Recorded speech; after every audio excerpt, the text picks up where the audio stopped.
context of state of West Bengal was provided as 15 kilometer.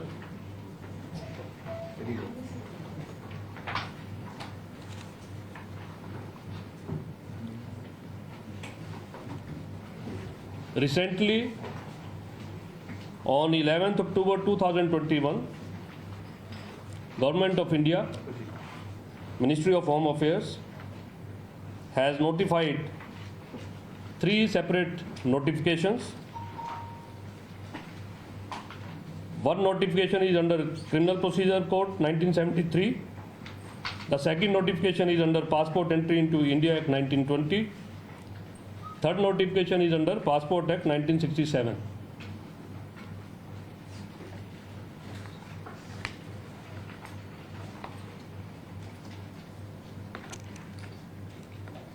In these notifications,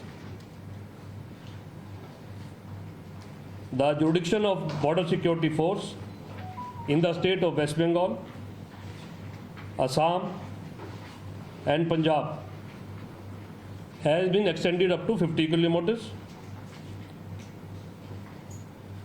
and in the state of Manipur, Meghalaya, Mizoram, Nagaland and Tripura, the jurisdiction of Border Security Force covers the whole state.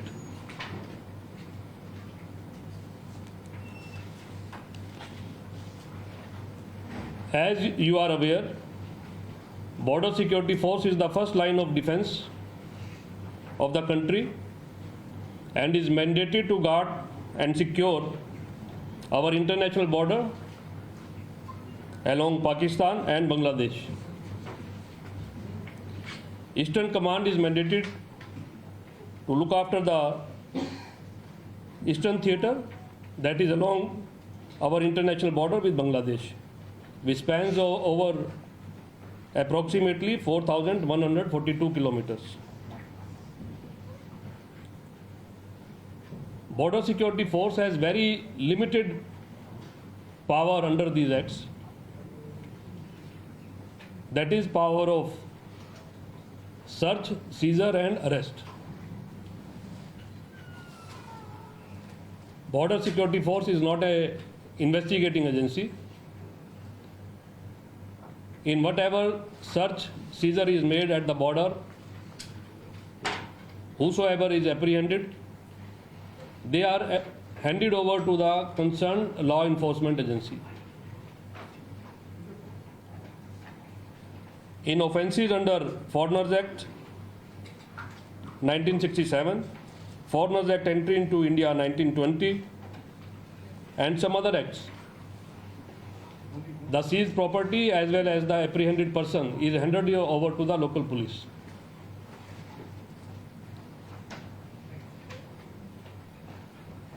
We have a very comfortable relationship with the state police.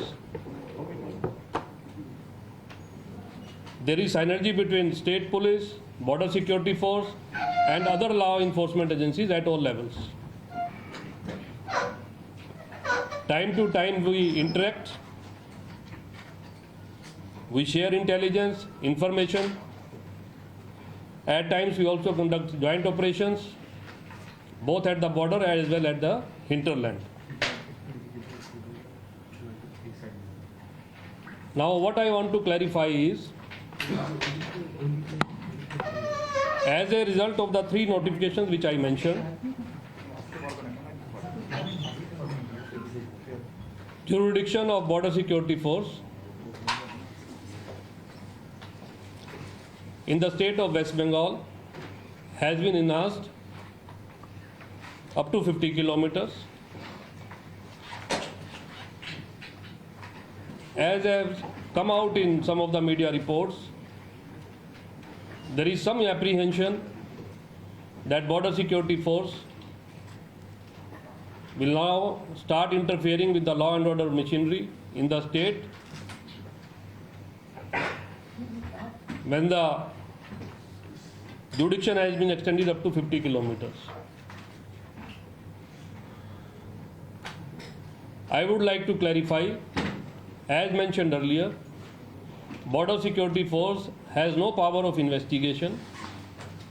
We do not have power of registration of FIR.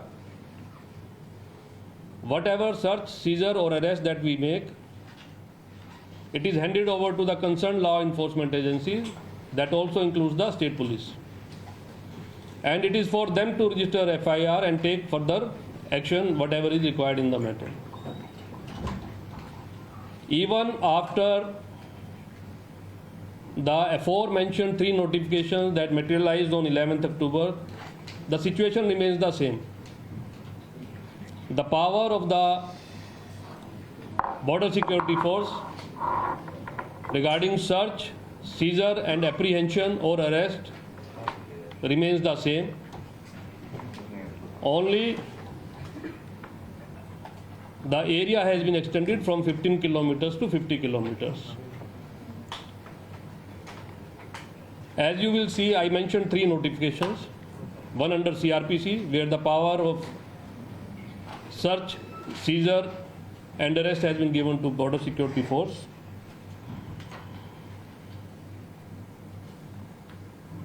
And the other 2 notifications are regarding Passport Act and Passport Entry into India Act. This basically refers to the power of Border Security Force to apprehend persons who are infiltrating from the other side of the border, or persons who are found in the vicinity of border or in our area of jurisdiction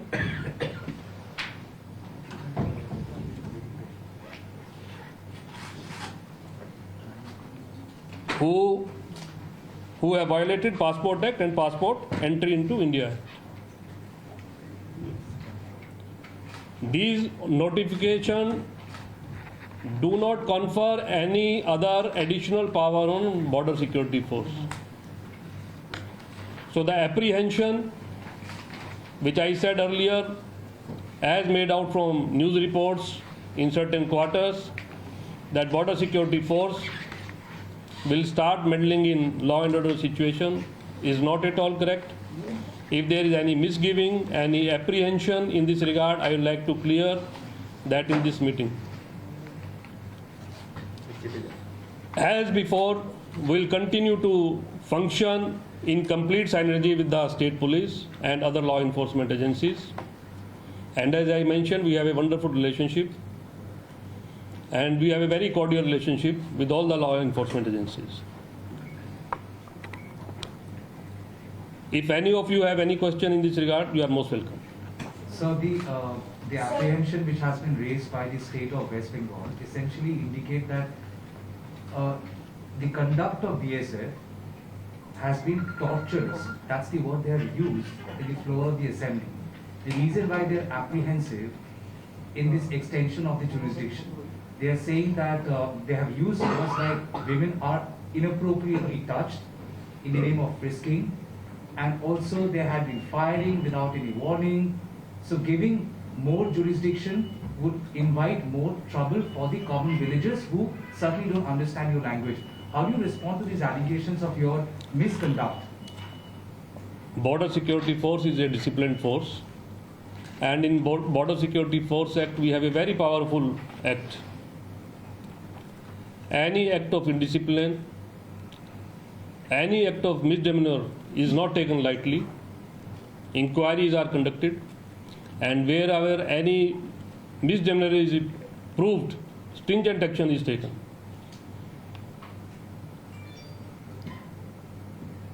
We have a functional democracy in our country. CRPC has given power to the local police to register FIR. Whenever such incident takes place, not only we conduct our inquiries, wherever a criminal offence is made out, we also go and report to the police for registration of FIR and for initiation of criminal action. This right is available to anyone who alleges against security force, whatever the nature of security force may be. I can assure you, we have a zero tolerance policy in such matters. This is taken very, very seriously, and we are committed to it. Sir, I have a question. Third, yesterday, a Trinamool Congress MLA has leveled allegations against the force that during border crossing, when the people are coming back again into the Indian territory, the checking and the frisking takes place by BSF Jawans. That is the time when male Jawans are frisking women and inappropriately touching them. Do you have enough female personnel there at the border to frisk women? We have about 4,000 women personnel, Mahila Seema Praharis deployed under Eastern Command. Mainly they are deployed at the border for manning different gates through which people are allowed to go ahead of the fence. And how? In number of locations CCTV has been installed, and we are in the process of in time to come to install CCTV at all the gates, entry gates that are there. It is unfortunate that this kind of allegations are being made, and as I said earlier, if someone says that he or she is aggrieved in this regard, the forums are available where grievance redressal is available, both within the border security force also and outside in the form of local police station and our judicial system as well. So I have two questions. One is Union Home Secretary Ajay Bhalla was here in Kolkata. He held a meeting. BSF was a part of that meeting.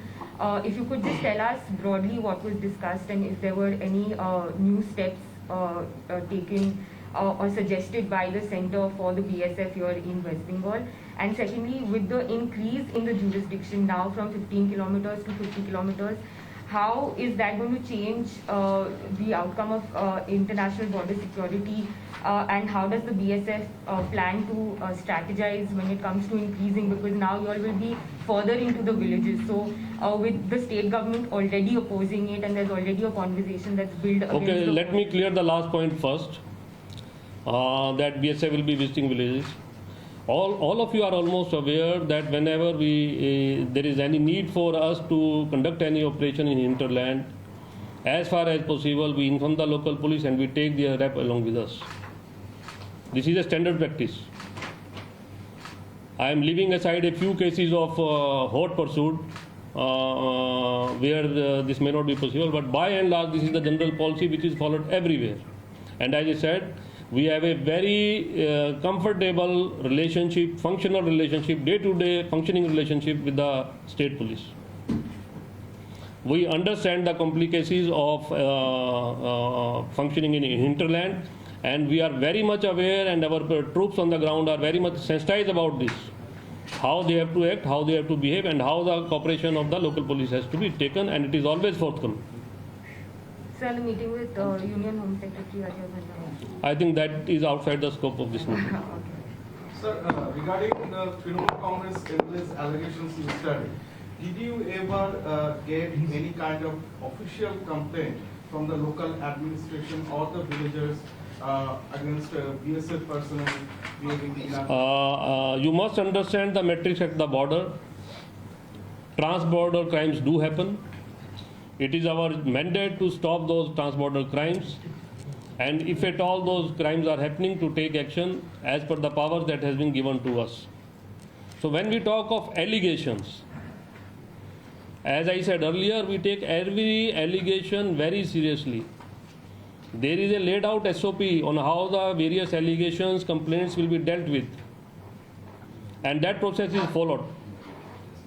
And let me make it very clear also, there are vested interests also who will like for their various activities that they indulge, at the immoral activities that they indulge at the border, in various trans-border crimes that they indulge in, to make allegation against the security force. And we do receive such allegations and complaints. But as I said earlier, each and every complaint or allegation that is received is properly inquired into, and actions are taken depending upon the outcome of the inquiry. So Sir, given the fact that there ever is a since the jurisdiction has been extended up to 50 kilometers from the IB, has there been any resistance from the villagers, or did you find it difficult to work since the new notification has been issued? Not at all.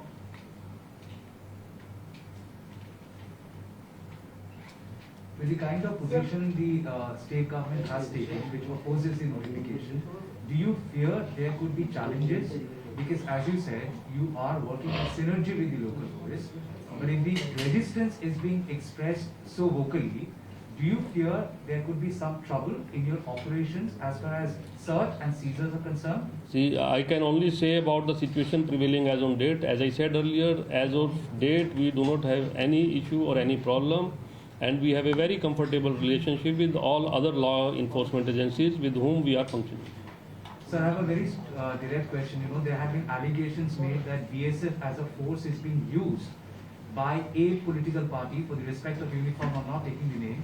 So, a political party has been using the force in a way to control villages, to control areas, and suggested this is a ploy for area dominance, for political purpose. How do you respond to the fact that somebody is electing Your you? question is beyond my domain. But how do you respond, sir, that allegations are coming, the force is being used for political purpose? I can only say in my official capacity, I have nothing to do with political allegations from this side or that side. That's not my mandate. Eastern command में waste Bengal में कितना forces है आपका?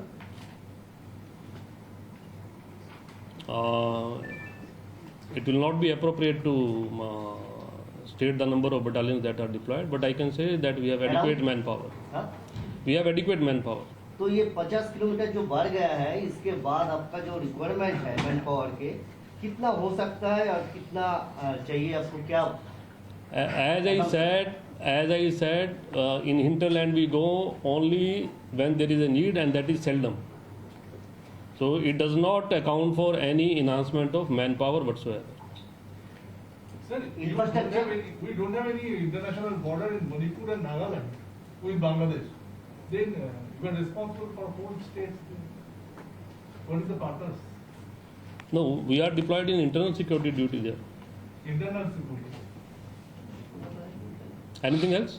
Sir, I have a question. Sir, BSF usually uses the non-lethal pump action guns at the border. So whenever you spot a smuggler or anyone who's indulging into a crime, but the mandate is to shoot below the knees. But in the last couple of months or maybe a year and a half, we've seen a lot of people die in BSF firing, both Indian and Bangladeshi nationals. There has been rampant firing. So, and there are groups who also allege human rights violation. How do you respond to such allegations? Yes. Let's not go into allegations just because somebody is alleging something. If you look at statistics, which is official statistics, which cannot be falsified, the incidence of firing has gone down over a period of time. Loss of any life is unfortunate. We do our best to ensure that we are not forced to open fire. We follow a policy of non-lethal use of force. But there are occasions and times when our own troops get assaulted, they sustain injuries, and at times they are fatal casualties as well.